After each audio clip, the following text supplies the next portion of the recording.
Okay, we are live on Facebook. We are live on Clubhouse. Welcome, everybody. It is Wednesday. It is just after 10 a.m. Mountain Time. A little bit of a disruption to my week this morning in working on some really important things that delayed us a little bit this morning. But we are here. We are live. Excited to be with you as we talk about how to disrupt your thinking patterns this week. Not, overblowing things and trying to do too much, which is the number one cause of leading to doing too little, which is fantastic because that's what we're going to talk about today. We're going to talk about productivity. We're going to talk about how to get more done in less time, which a lot of people approach this from a time management perspective or even a time blocking perspective. And time blocking can be great. Time management is not so great because you can't manage time. Time ticks on whether you manage it or not. Time is a completely independent feature that is unstoppable, that slips through your fingers like water, that just happens in life. So let's not try and manage time. It's fine. It has been the most consistent thing in the history of the world as time continues to tick. So rather than that, we want to manage our mindset. There is a mindset to productivity. There are belief systems to productivity that tie into how we feel about money, how we feel about abundance, how we feel about what we're worthy of. Ooh, that is a huge one. Okay. Thank you, Eric. So you can see my face. Dangerous proposition at times, but I appreciate it. So those of you who are here on Facebook so you can see me, those of you who are on Clubhouse so you can hear me, again, you're totally welcome to be here on the Habit Finder Facebook page. When we sign off here in about 20 minutes, then please join us on Clubhouse for Disrupt Your Week as we're going to be interactive on Clubhouse, but that's after this initial presentation. And today, we're talking about the 3 keys to getting more done in less time. Who doesn't want to get more done in less time? Well, you'd be shocked to know most people don't want to get more done in less time. Not entirely. See, here at Habit Finder, we're not just teaching principles that make sense tactically, principles that make sense strategically. We're not even here just to teach principles that make sense. There's a lot of things that make sense to you that you have a major challenge being consistent with. There's a lot of things that make sense to you that when push comes to shove and rubber meets the road in certain relationships or certain parts of your life, it's really hard to sustain. It's really hard to trust it. What made sense at the convention you were at or the training you went to or the boot camp or the course or the coach you invested in, when it really comes down to what I call bare metal moments in life, that's when we find out how much influence our irrational mind has over us. See, we want to believe that we're in charge. And long term, with the correct habits, with the correct principles, you have the ability to override any of your downstairs brain's thinking patterns anytime. But the more powerful they are, the more persistent they are, the more exhausting, the more energy it takes for you to manage them. And also, the other challenge is the more likely you are to surrender to them occasionally. It's not because you chose to surrender to them.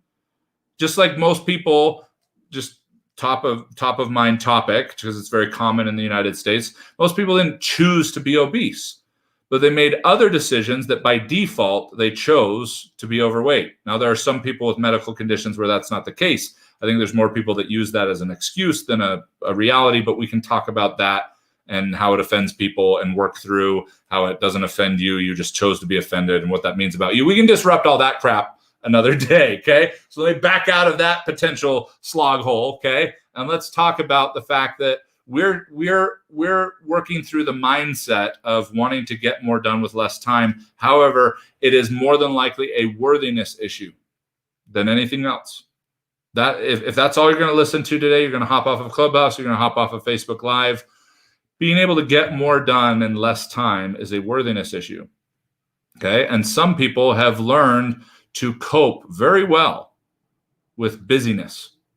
There's a lot of conversation around depression and inactivity and procrastination. But did you know that busyness is just as destructive and just as much a coping mechanism as depression or anxiety and anything else is? It's also a powerful signal that we want to pay attention to. Just like we want to look at busyness as, ooh, this is a signal. I'm busy, which is more often than not, it's arbitrary, but let's just say 99% of the time being busy is not being productive. It's not. There are different parts of the brain being activated and other parts being shut down when you're busy than when you are being productive. And when you're being productive, you are being precise, you are being inspired, you are being passion driven. And it's a different place to operate in than when you are being busy. Now, there are times that, depending on what you've built in your business, what you've built in your relationships, that busyness comes at you with such force that you feel like it's happening to you. And that's fine. We're not here to get rid of that. We're not here to avoid that. Okay. We don't ever want to have an avoidance mentality in anything necessarily. We want to understand that there will be seasons where it feels like life is coming at us. But what I'm talking about is being able to establish a foundation for what should be fewer and fewer times that occurs. And fewer for some of you might be for an hour a day. Some of you maybe an hour a week, but a lot of you probably a lot more time that you don't have to feel busy that you currently are. Because what are the options? Be depressed and do nothing, or feel busy and exhausted? Well, most people are going to choose busy and exhausted, but that's not the solution we want to have long term. And that's why we want to talk today about how to get more done in less time. But understand, you can't just take tactics and strategies like time blocking and these different things, all of which are phenomenal, fantastic when taught correctly, and just go plug them in and expect it to solve all your time management issues, your procrastination issues, your busyness, and whatever else. Because we've got to address a deeper challenge of worthiness. We've got to address a deeper challenge of the pain that exists in being a human being that is way easier to hide from in busyness than it is to hide from in abundance and peace. There are a lot of people out there that don't know how to live with themselves, don't know how to just be with themselves. I mean, think about it right now, all of you in this room. When's the last time you were just able to be with you and not have to be doing anything, not have to be focused on a goal or an accomplishment, not have to be motivated or stimulated? You just, you heard you got to sit with you, even if it was just for a few minutes.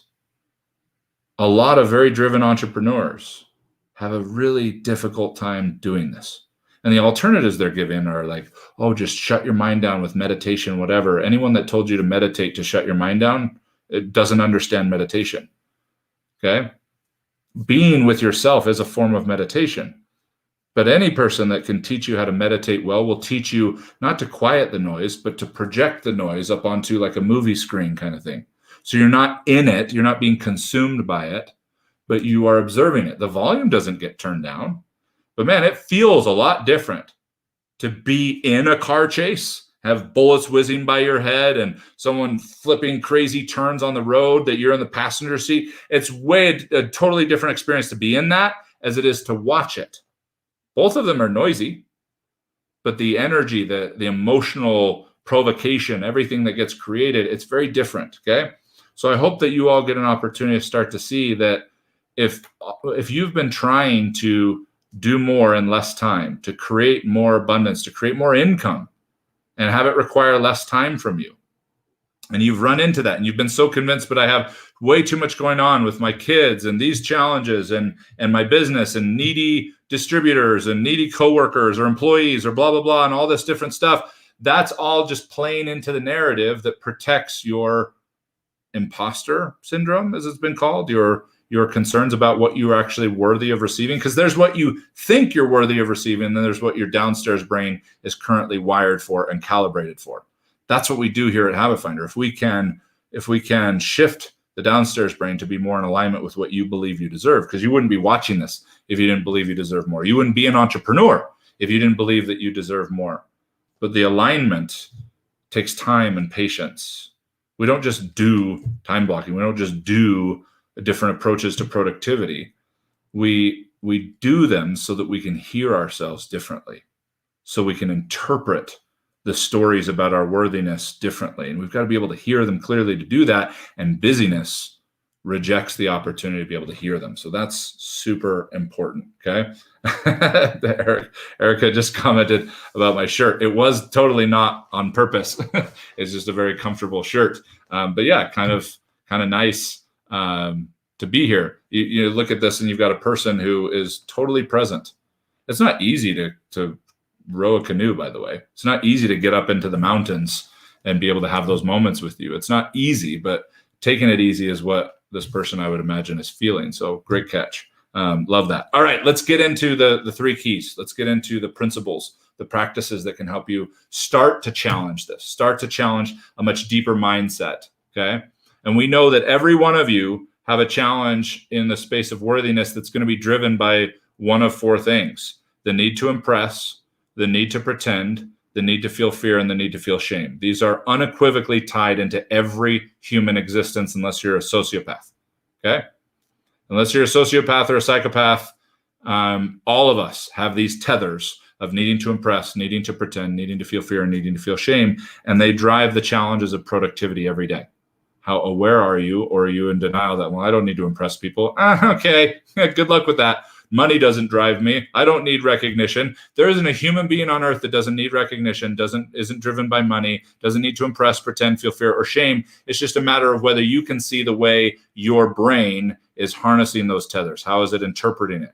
I'm not afraid of anything. Well, no, you've just learned to have a different semantic conversation about fear in your life. So we want to blast that open. That's part of disruption. That's part of shaking the snow globe of your mind, okay, to create a different experience, because your brain is constantly pumping out marching orders of being predictable. Be predictable, be safe. We want to make sure today feels exactly like yesterday, okay? We want it to feel at least like the last 500 yesterdays. And if yesterday was disruptive, then it wants to get back to the previous one where it felt the same. So we're working against that, right?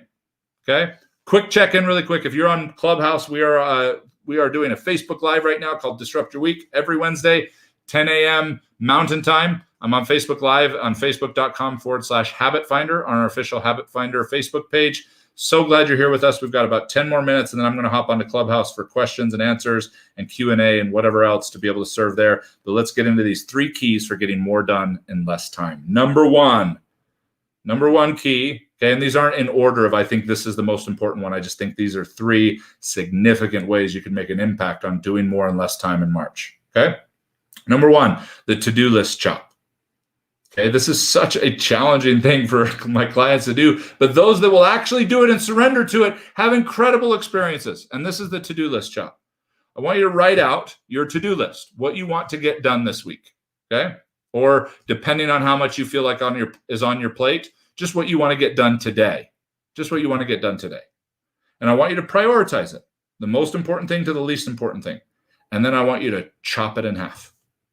I want you to chop the second half of the list off and just leave it. You don't get to do that part of the list.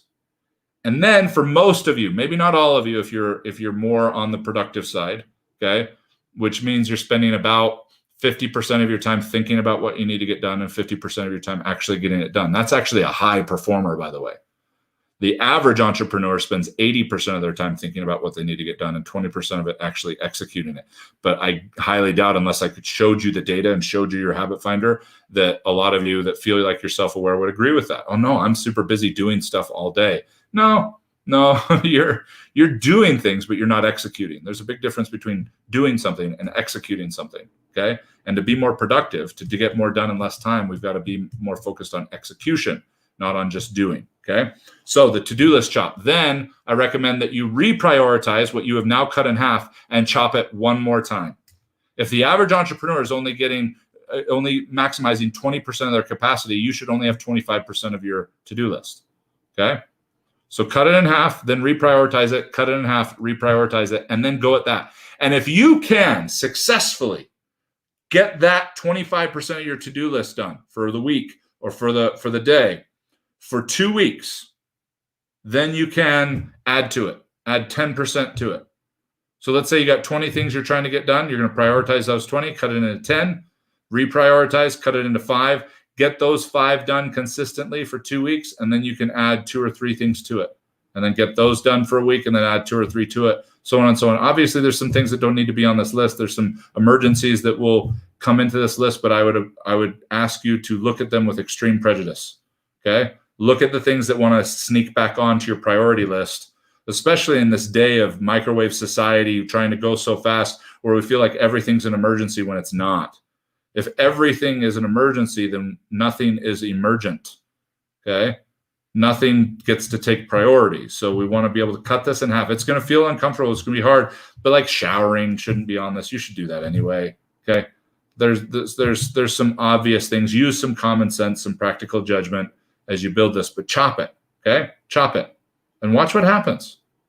And some of you will get 25% of your list done and be like, oh, I've got so much more time. Don't give in to that because you're on the borderline of slipping back into busy. Okay.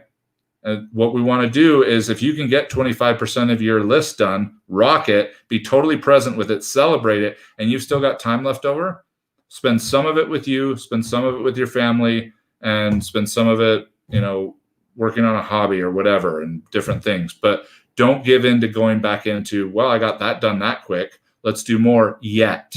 Okay. We want to build that. We want to earn that. Okay. Awesome. Number two key for being able to get more done in less time. Stop using time, busy, and hard to evaluate your productivity. Time, busy, and hard are ingredients in success, but they are not the active primary ingredients in success. Not today. Not with our ability for leverage, our ability with technological advancement, our ability to build dominant alliances through great relationships where nobody becomes successful on their own anymore. Nobody wants to anyway. Becoming successful on your own is possibly difficult. Becoming successful with others, that's awesome. But what we want to do is we want to start being able to understand that we are all pre-wired. Okay, our downstairs brain, this comes from corporate America, this comes from the industrial age, this comes from, having parents that grew up in very rural, hardworking areas, which is awesome. I've got tons of respect for that. My grandfather came from that kind of place.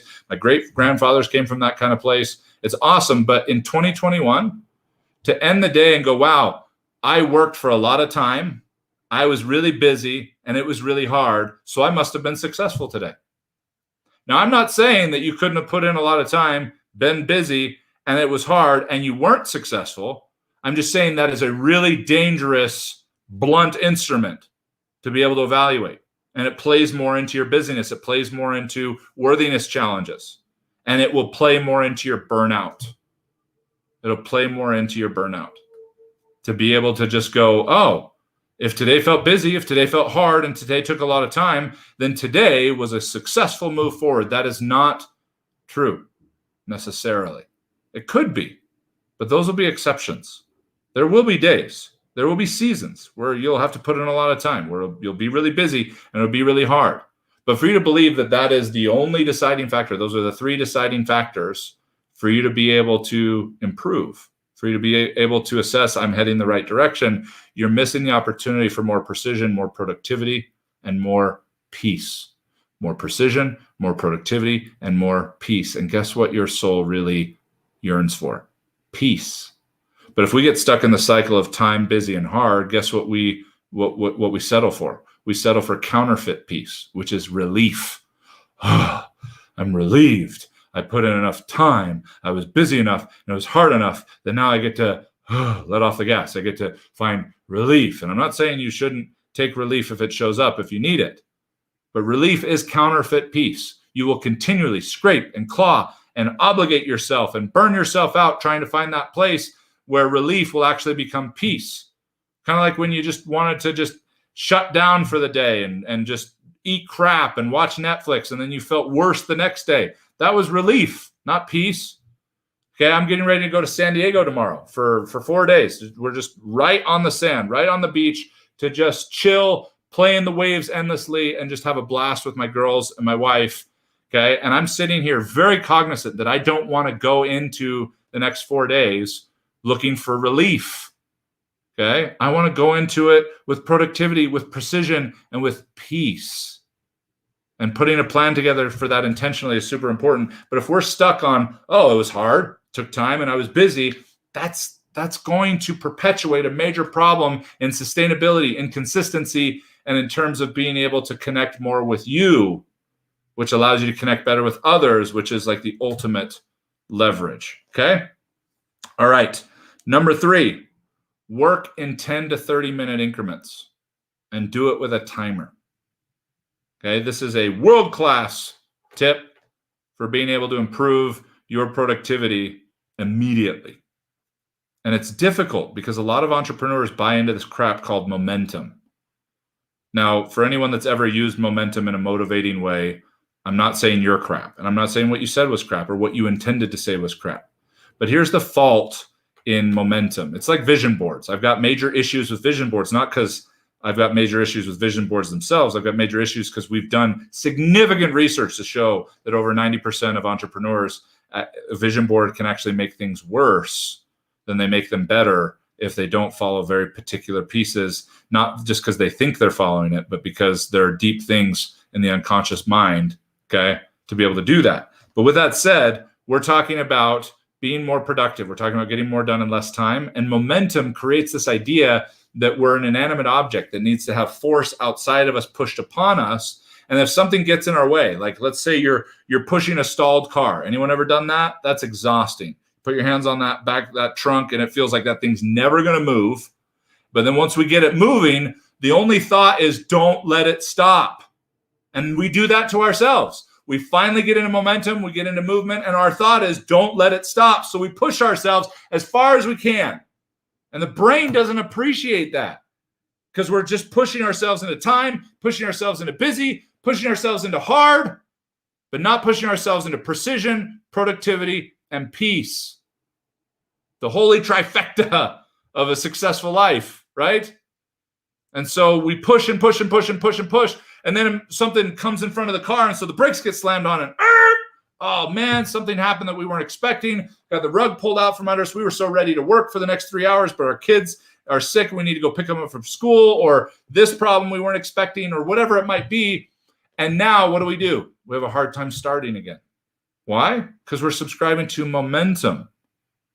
We're subscribing to this idea that once we get going, we need to keep going. I'm not talking about the 30,000 foot energy of momentum. That can be awesome. That shows up in sports. There's a lot of research, a lot of ideas around that. But I'm talking about the momentum with you personally, day in and day out. If you believe in some level you're an inanimate object that needs to be pushed and going through and going through and going through, and then when you get stopped, no wonder your brain doesn't want to get pushed that hard again. Your brain doesn't like that. Your brain likes precision. Okay, your brain likes productivity. It likes peace.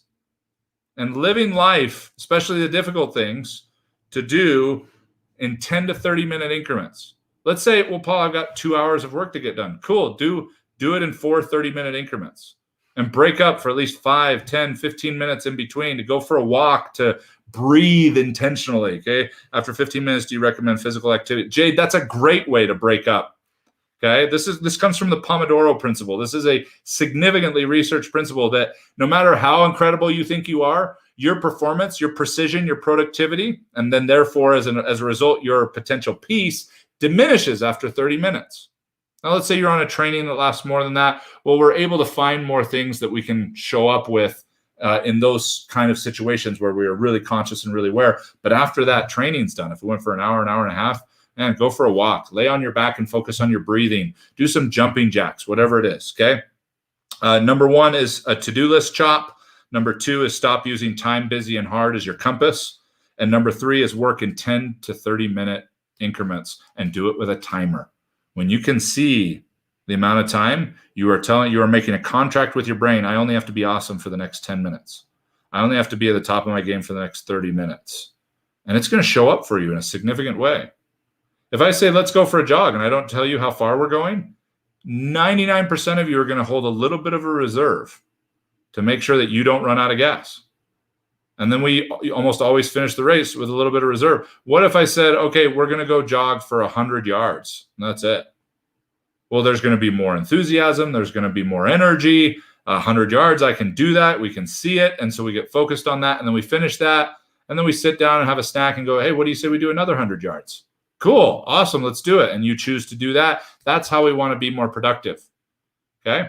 If you have to work for more than 30 minutes, if it's a meeting, if it's a presentation, whatever, rock and roll, but just be ready for a more intentional, longer recovery after that so that we can get back into 10 to 30. I've had clients that use a method we call the power session method, 10 very particular pillars to how you approach your morning, how you approach your day, and how you end your day, that have gotten more done in 10, 15 minutes than they had gotten done all day when they apply all of these principles succinctly. So those are my 3 keys to getting more done in less time. Thank you, those of you on Clubhouse who have stuck around. We're going to jump into the Clubhouse room to answer questions, interact in coaching. Those of you who are watching on Facebook Live, please tag, share this out.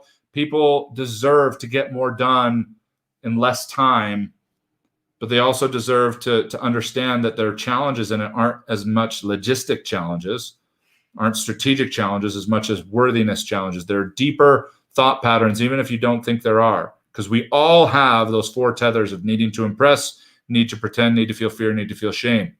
Okay, you can argue with me about whether you have them or not. Okay, but you just like you could argue about whether you have kidneys or not, but we know that you do. Okay, we know that you do. And with these 4 tethers, psychologically, clinically, we know that you do. It's just how aware are you of how they're showing up, and you're going to face those when you're trying to become more productive. So please share this out, tag people. We're going to hop off of Facebook Live and jump into Clubhouse. Please feel free to join us on there. You can follow me at Paul Blanchard on Clubhouse. Everybody, thank you for being here. As always, I super appreciate one of your greatest assets, your attention. And I just ask that you take one little thing you heard today and go put that incredible asset to it, put your attention to it, and find out a way it can make an impact today. Okay, not a conceptual one. Make an actual impact on today. Make an actual impact on this week, on this month, and then we're cooking with gas, as they would say. Thanks for being here. Stay on Clubhouse. Everybody on Facebook, thank you. Take care.